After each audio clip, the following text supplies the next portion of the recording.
les quería mostrar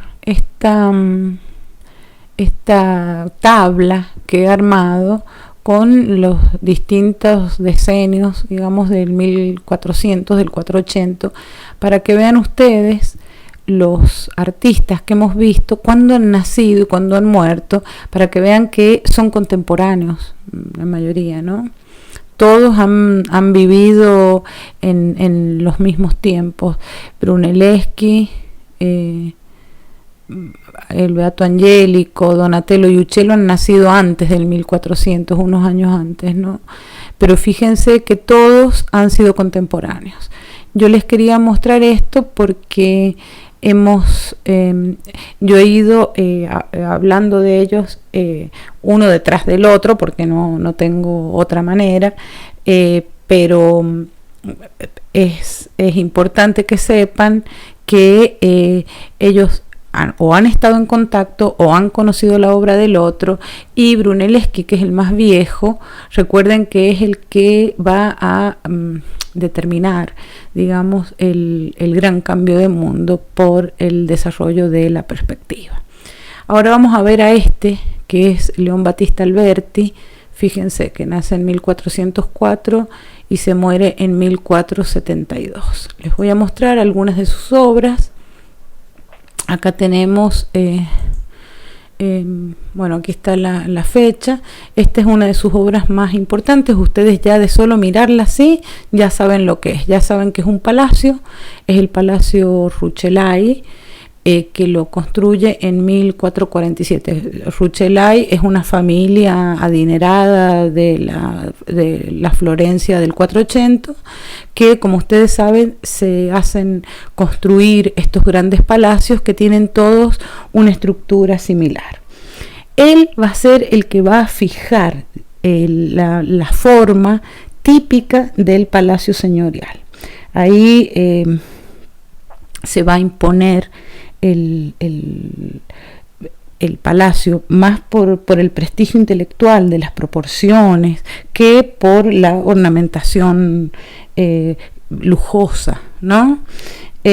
Como verán, el palacio tiene, a ver si tengo otra foto ahí, no, tiene 3 plantas, como todos los palacios, con un orden rítmico, en los distintos órdenes, una ordenación rítmica de los llenos y vacíos, con formas y aperturas rectangulares, generalmente en la planta baja, y después con estas ventanas de doble hoja.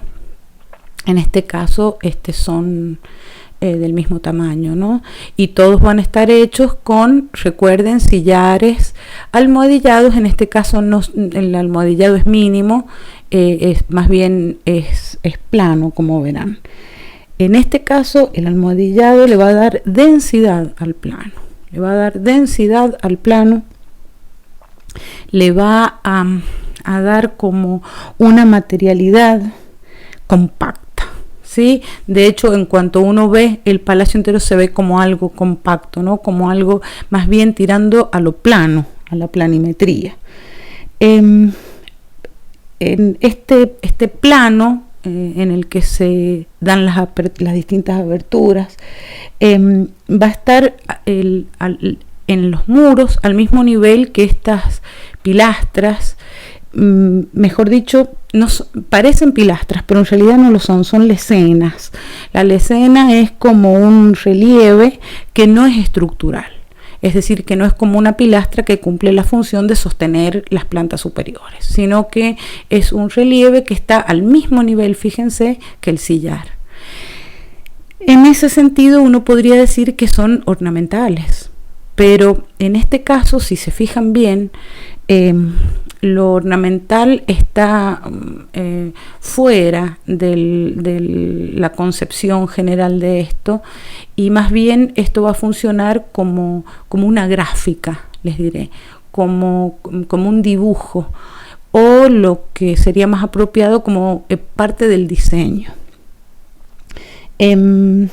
Estas lesenas van a compartimentar los muros, y también los arcos de las ventanas. Fíjense cómo va uno al lado del otro haciendo esta partición del plano, que en este caso casi podría entenderse más que como una alzada arquitectónica, como un plano gráfico, ¿no?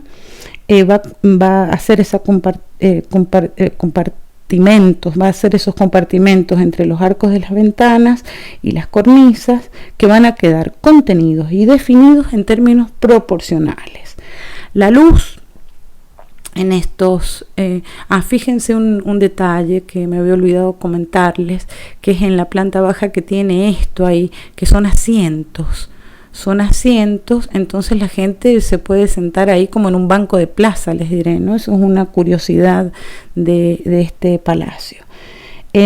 La luz del exterior, la luz natural, vibra de alguna manera en el almohadillado, que se percibe como algo reticular.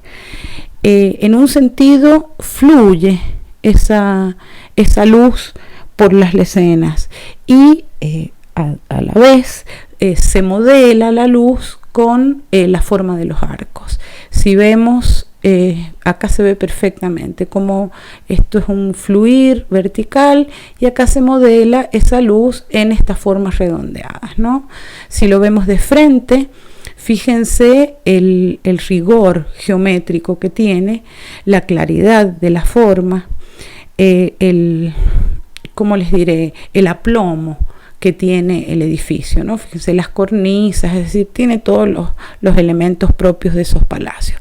Pero esta serían la segunda y la tercera planta, y esto es parte de la primera. Si vemos la primera planta, aquí está el asiento ese que yo les decía, ahí pueden notar perfectamente este concepto de diseño, muy claramente el concepto de diseño, de gráfica, casi les diré el concepto del dibujo en la fachada del edificio.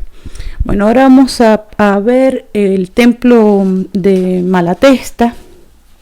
El templo de Malatesta, que se lo encarga Malatesta, que era el tirano de ahí de Rímini, que después, bueno, él empieza a hacer el edificio, pero bueno, esto tiene toda una historia, este edificio. Después Malatesta se enfrenta con Federico de Montefeltro. Ustedes se acuerdan de Federico de Montefeltro porque es aquel retratado, este hombre feísimo, retratado por Piero de la Francesca, ¿no? Se enfrentan y finalmente Federico Montefeltro le gana, digamos, y cae en una cierta desgracia Malatesta. Entonces se deja de construir el edificio. En general se pierde, digamos, el diseño original, no se termina. Fíjense, esta es la fachada, fíjense lo que era la maqueta. Estas maquetas en general las hacían los arquitectos de madera. Ahora lo que pretendía Malatesta era hacer una gran cúpula, más grande que la de Santa María dei Fiori, que después por falta de recursos no se hace, inclusive no termina el frontón, les diré, del edificio, pero sí concreta algunas partes. La iglesia ya existía de antes, había que reformarla, pero es una iglesia que se podría decir que le llaman templo mausoleo, porque era para ser enterrada toda la familia y no había imágenes religiosas. Finalmente queda en un punto, les diré, queda en un punto. Ahí se nota perfectamente la referencia que hace a los tipos clásicos, ¿no? El arco de triunfo, acá en la fachada, y si se fijan, acá está el arco de triunfo, y si se fijan en uno de los flancos, que es el que él diseña, esto también hace referencia a Roma, pero no al arco de triunfo, sino a los acueductos. No sé si se dan cuenta ustedes de eso. Piensen que Alberti convierte al arte en el nuevo sistema cultural. Él va a convertir al arte en el nuevo sistema cultural, que es autónomo y hegemónico. con él van a hacer una nueva concepción de mundo.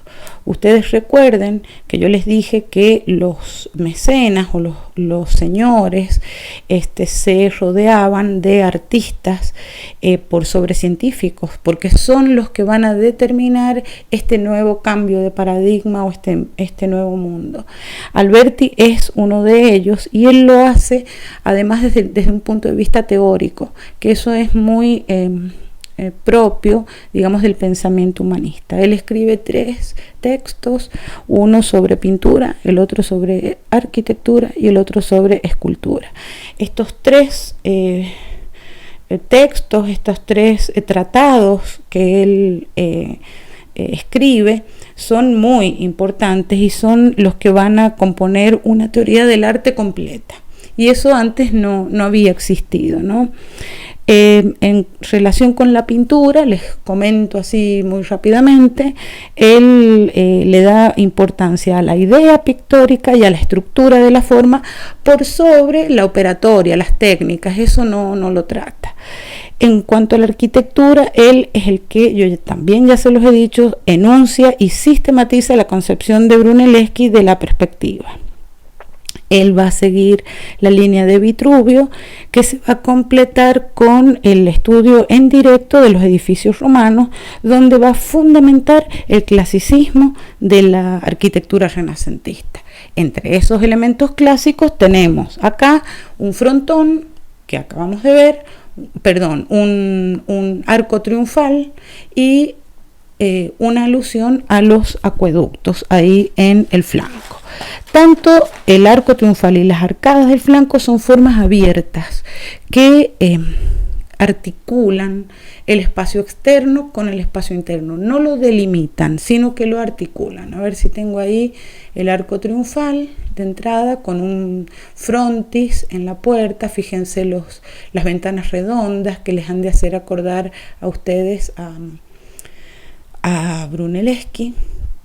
Las columnas que sostienen de orden jónico, con todo el entablamento hacia arriba, con la cornisa, no sé qué. Ahí lo tienen desde otra perspectiva para que lo vean con otras luces, y ahí se ve este otro flanco que alude, como les decía yo, a los acueductos romanos. Ahí los tienen. Fíjense el volumen que tienen estas cosas, ¿no?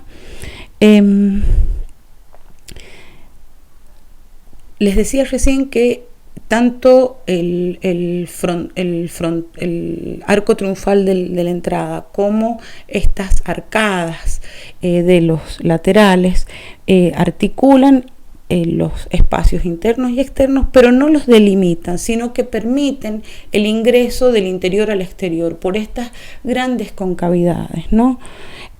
No sé si se acuerdan ustedes de la fachada del Hospital de los Inocentes de Brunelleschi y también de la Capilla Pazzi de Brunelleschi, donde él resuelve el problema del exterior y el interior componiendo con estos planos que los coordina de alguna manera. En la fachada del templo de Malatesta, ahí se los voy a poner entero para que lo vean, en la fachada el cuerpo plástico articula ángulos, ¿sí? Ángulos que son muy, muy marcados, estos ángulos, con vanos profundos. Estos son huecos profundos, ¿no? Vanos profundos.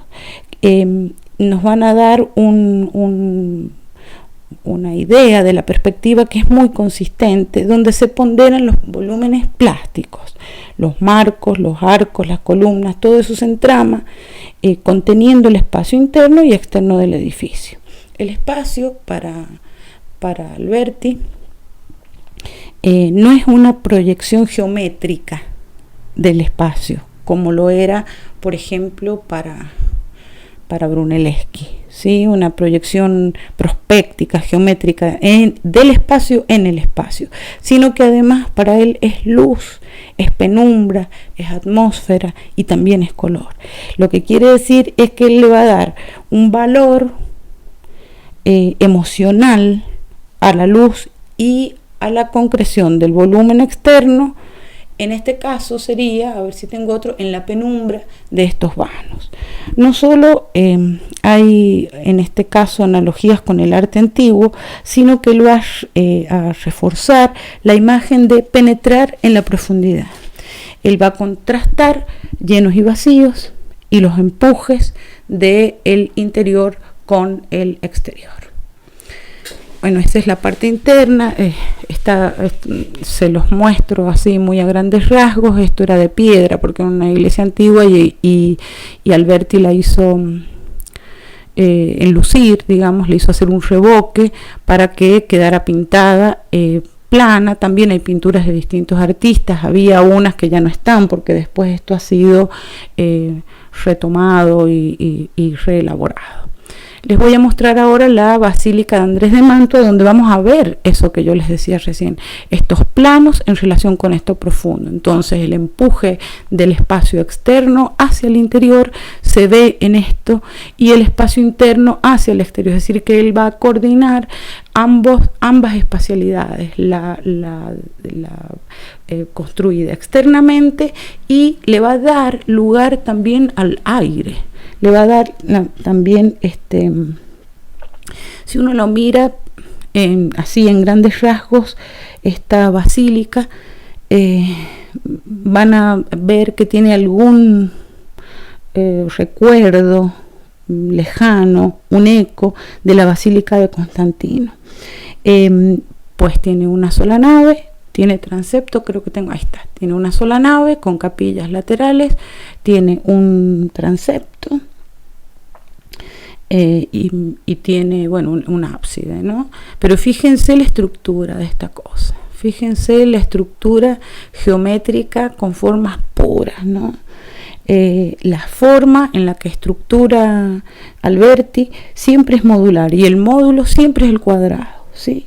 En toda la arquitectura de este edificio, tanto exterior como exterior, va a basar la antítesis, este es el interior, la antítesis entre cuadrados llenos y vanos y vacíos, que van a estar articulados. Fíjense esto, ustedes obviamente que estas decoraciones la mayoría son posteriores, pero fíjense que tiene una bóveda de cañón con artesonado con flores. Esto es una alusión o este recuerdo, digamos, de el arte romano. Lo mismo que estos pilastras con los capiteles, ¿no? Y las cornisas. Pero fíjense las dimensiones de esto. Él, nuevamente, repito, lo mismo que Brunelleschi, ellos la dimensionalidad la tienen, digamos, la ven de una forma absolutamente diferente de lo que es la dimensionalidad de la Edad Media. La dimensionalidad de la Edad Media tiende a elevar el edificio, llevarlo hasta el cielo, digamos, hasta arriba. Pero en este caso, esa dimensionalidad está concentrada y está tratada racionalmente. Por lo tanto, todas estas formas, por más grandes, grandísimas que sean estas construcciones, tienen esa armonía y esa dimensión y proporciones que están pensadas en relación con formas conceptuales, geométricas, razonables.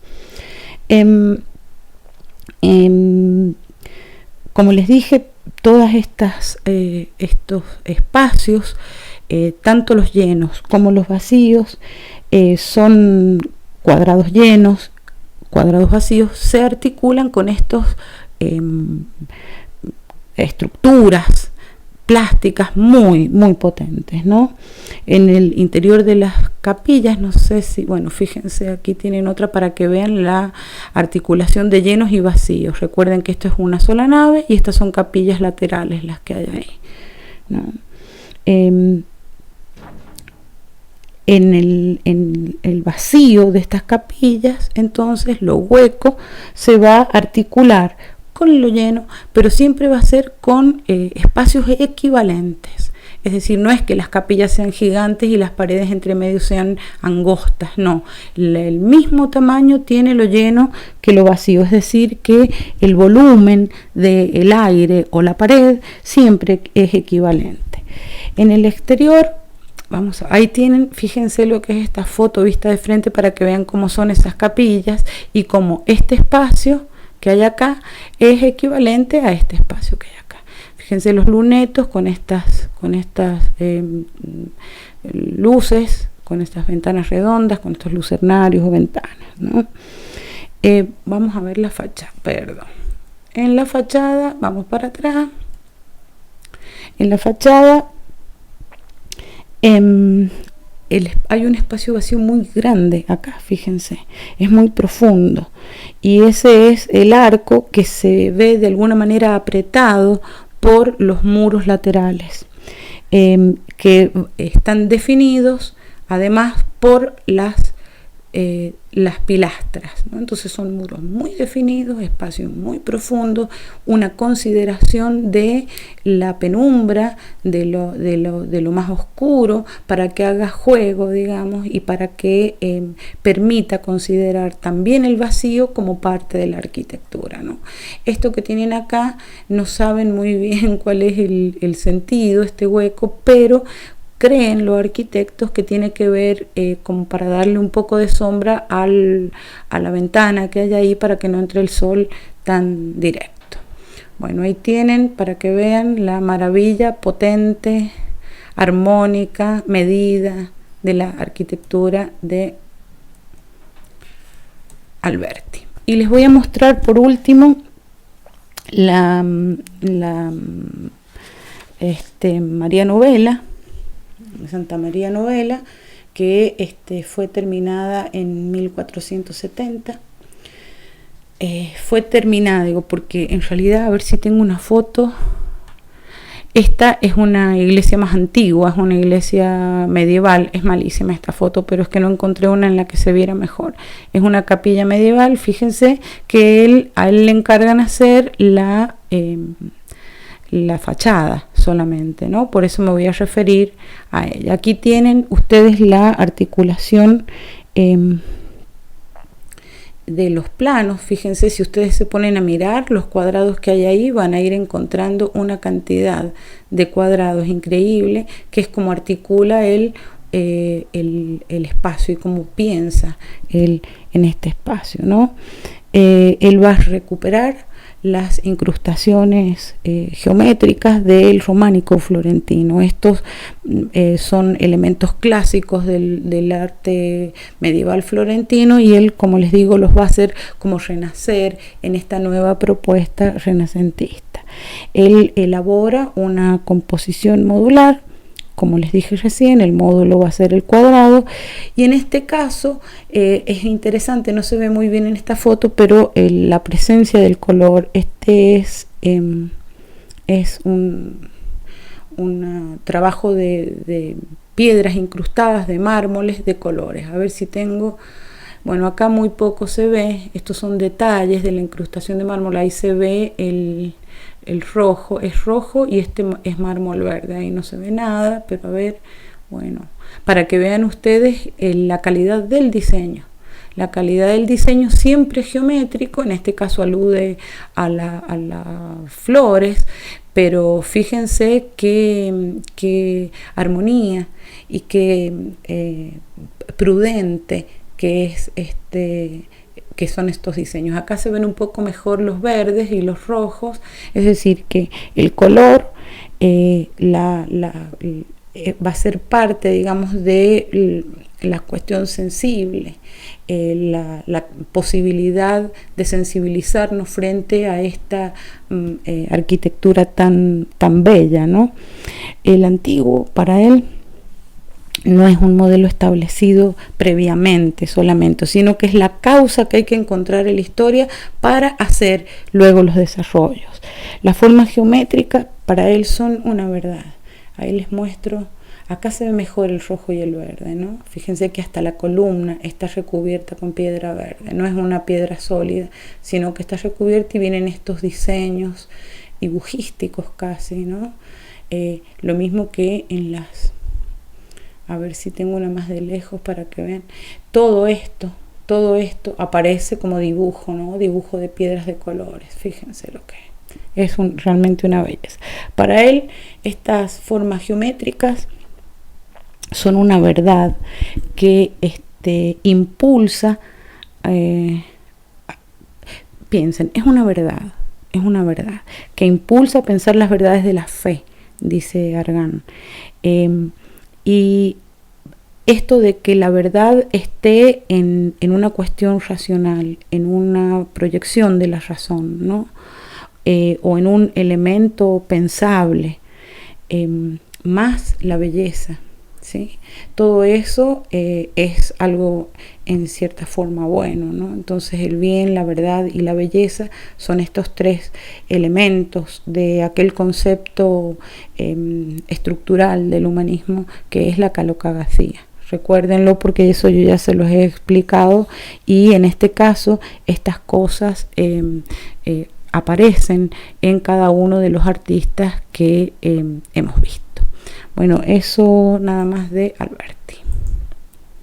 Vamos a